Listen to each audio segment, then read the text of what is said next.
Like 10 minutes after we did the line and wash. This is going to be a pure watercolour. I've just sketched in Surrey Hills type of landscape, the hills in the distance, some middle distance trees, a grass field across here, bit of fence, and a couple of trees in the middle, and a bigger clump here and maybe there. So we'll wet the paper all over. No ink on this one, but I've just done a few sketchy lines just as a rough design to know where I'm going to put stuff. Now my usual palette is lemon yellow, raw sienna, alizarin crimson, light red, ultramarine, burnt umber, Payne's grey and burnt sienna. So I'll put in a very weak mix of raw sienna and just a touch of lemon yellow in there, I think. And then coming down to sort of nothing on the horizon. Just the blush just go across there with that.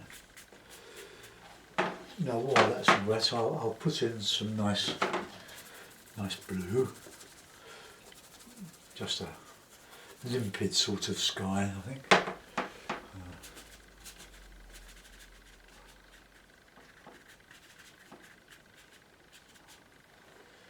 Coming down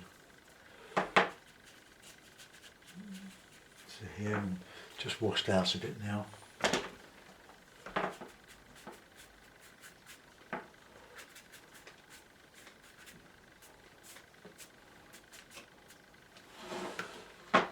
Right, that'll do for that. Now I'm going to give that a bit of a dry across the horizon here.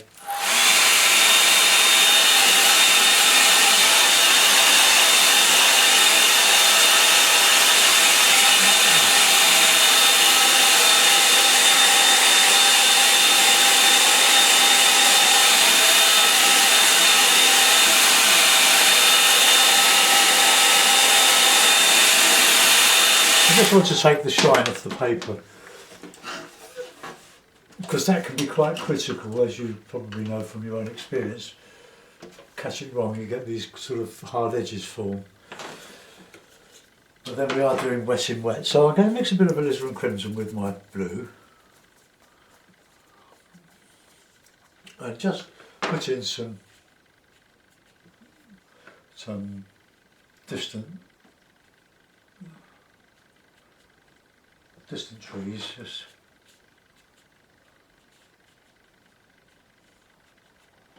going across here on the horizon. Nothing, no detail, just a blue sort of colour, and then we'll put in a bit of greeny mix there across there.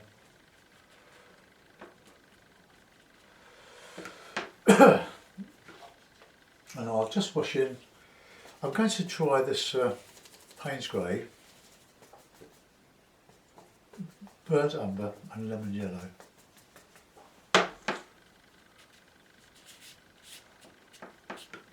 See what happens, because it's a nice drabby sort of green.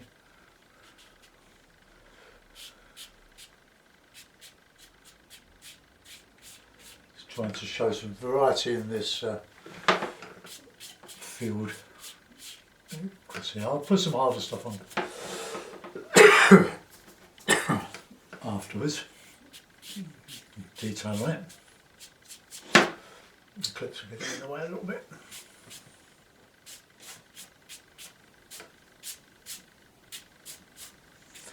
Just break up the outline of that. Right, now I'll put in some darker green there, using the same mix, because this is where I'm going to put some harder trees in there.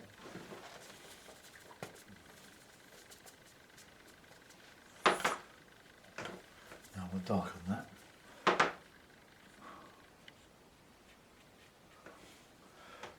Just trying to leave some some white, some bits and pieces of white, just to give some detail on that horizon there. And then we've got the light coming from behind the tree, so we've got this nice sort of cast shadow coming across. But I haven't put the tree in yet, but I'm just going to do that. Right. My brush is splitting there, making some unpleasant marks.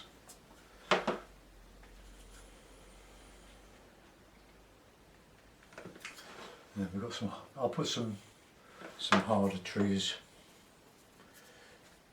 on that horizon there.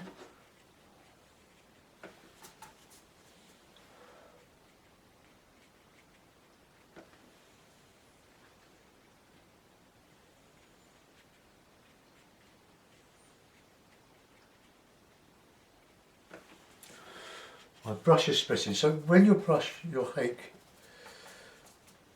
starts to split, just touch it in some water and it should come back together again. Right, there's a bit of a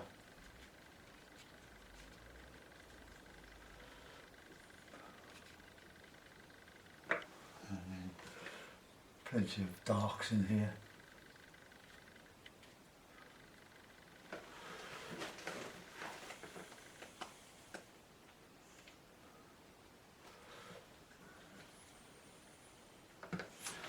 Right. I'm going to put in some dark trunk on that tree. I'm going to use the same dark green mix. Burnt umber, Payne's grey and lemon yellow, but quite dark because this is against the light. Split. Back together.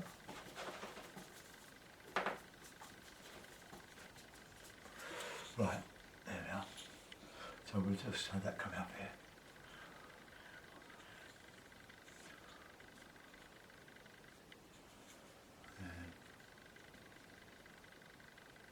Might be better bit of rigor.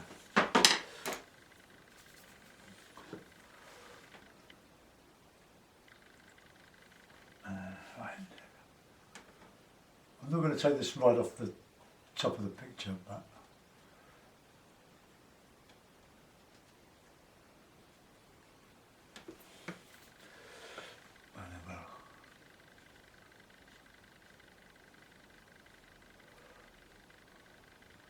remember that some branches come down and some go up.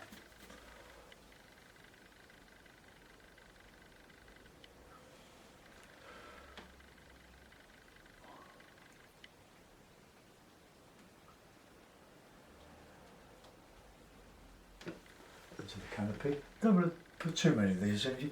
You can look what I've done. You can overdo this.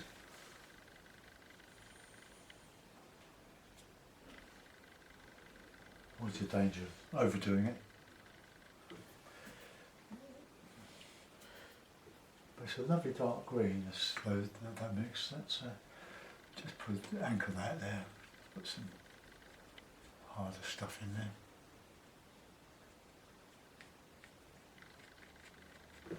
Right, I'm going to put a bit of a fence along there. Just indicate, just to show a bit of stuff going on, just a little bit of interest. Let's get some darker edge in there, stuff in there.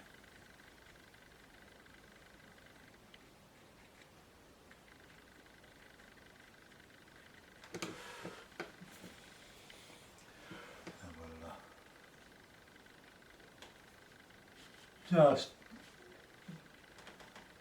remember when the impressionist strip, when you're doing fences and stuff like that,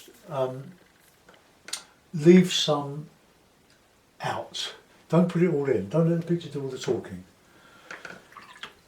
Right, I'm going to now put in this tree behind here. There's not a lot of detail in it, but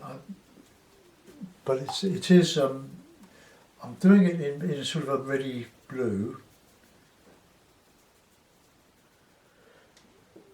because it'll show distant. It can be quite thick, but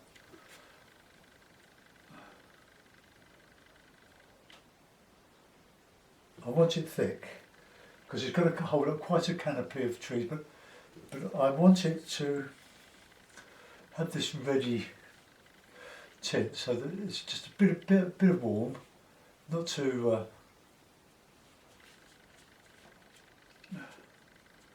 that's better. That's okay.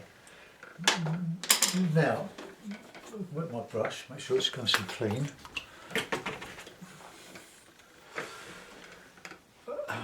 See if I can remove some of that without removing the paint. Oh, there they go. Right, bit of blue behind, blue and red. Dry brush with this. So I will just show that like that.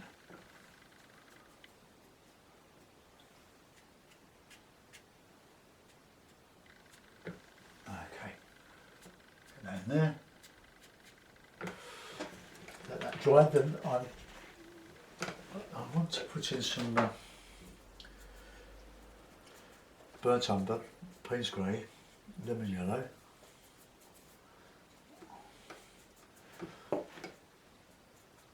Let's get in a bit of a tree in here. That'll do. I'll overdo it.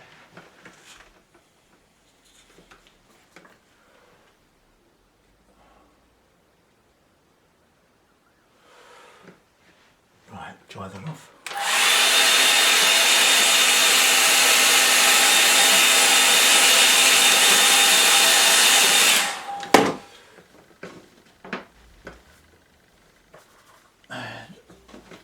With that nice greeny mix, there's a sort of a springy feel to this one.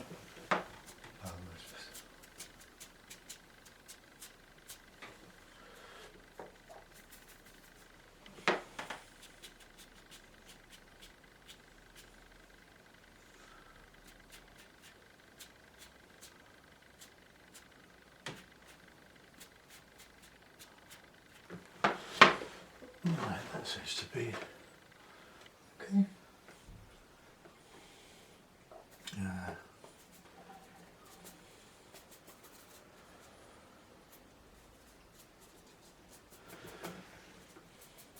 This is a sort of an Edward Wesson type of landscape, really. He excelled in this, and this one is his green. And I nicked the combination from Alan Owen. Have a look at this stuff on Edward Wesson. A really nice landscapes. In the style of Wesson, we'll put in some bit of detail on here.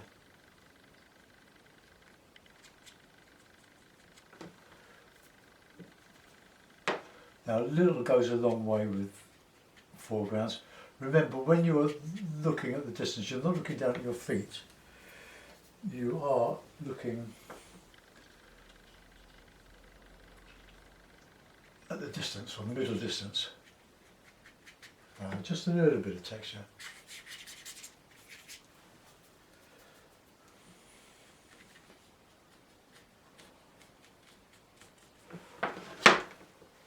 I'll put in a few more dark bits. Using that dark green, that drab, it's almost olive green. Very pleasing. I've never been one for using mixed greens, tube greens. I prefer to mix my own, but it can be very difficult. Excuse me. Oops.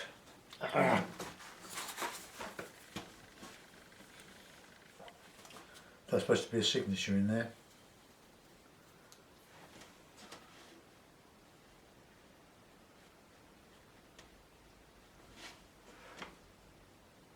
Alright. I reckon a couple of bit of a bird in there on this. no figures. I'll put that in a mount and you'll see what we've done. Which I just happen to have at my feet.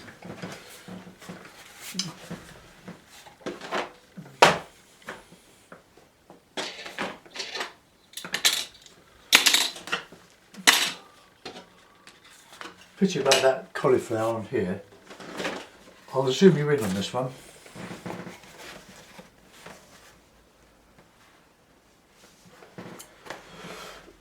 Just a very simple, quick landscape of Surrey Hills, Surrey, Sussex, showing some of the hills. Sorry, that's my shadow there. Right, there we go. Let's zoom in. Right, there's the foreground. Very rough and very, very quickly done. No detail, just an impression. So here you've got two trees. You've got one in the middle distance and one in the distance or behind. And if you show two trees, put one in as blue, like a mauvey blue, and it'll take it back in the landscape. But there you are. That's just a very simple effort. Any questions, any comments, please leave them on the video. I'll get back to you. Thank you for watching. Bye bye.